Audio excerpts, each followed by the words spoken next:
This is an important table. This is gold's annual rate of change against 9 of the world's major currencies: the US dollar, Australian dollar, Canadian dollar, Chinese yuan, euro, Indian rupee, Japanese yen, Swiss franc, and the British pound. Now, I'd like to make a couple of important observations about this table.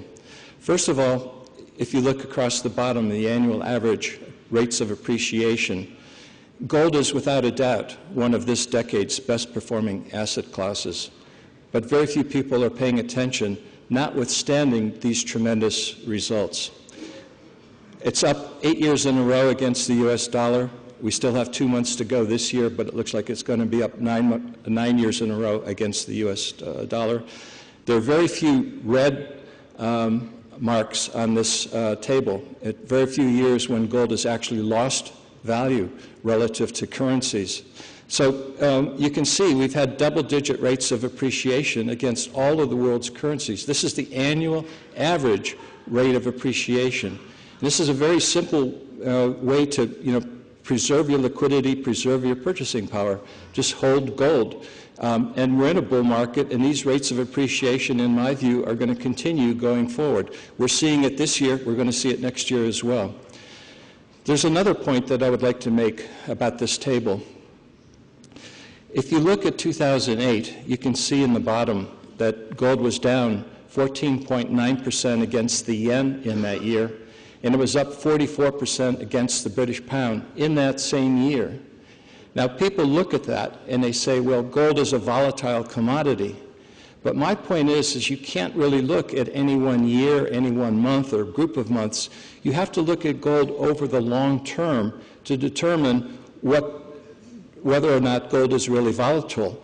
And you can see that notwithstanding those disparate rates of appreciation last year between the yen and the British pound, their annual average over this 8-year period of time is 13.6% for the yen and 17.1% for the British pound. So the volatility does not come from gold. Gold is not a volatile commodity. In a world of floating currencies that bob up and down relative to each other, it's these floating currencies that create the volatility, not gold. If gold were volatile, you wouldn't see double-digit annual rates of appreciation against all of these currencies. The volatility comes from central banks changing one policy in one country, affecting the currency, it goes up or down, and this is where the volatility comes from. So gold is not a volatile commodity. And in order to appreciate this, we have to start calculating the price of goods and services in terms of gold to truly understand what's happening. And I'll do that in a minute, but I'd like to make one more point about this particular table. This table compares gold to what it should be compared against. In other words, it's comparing gold against other forms of money.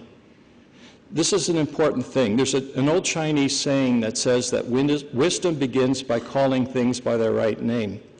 And if you call gold an investment, you're starting down the wrong road. Gold is not an investment. Gold is money.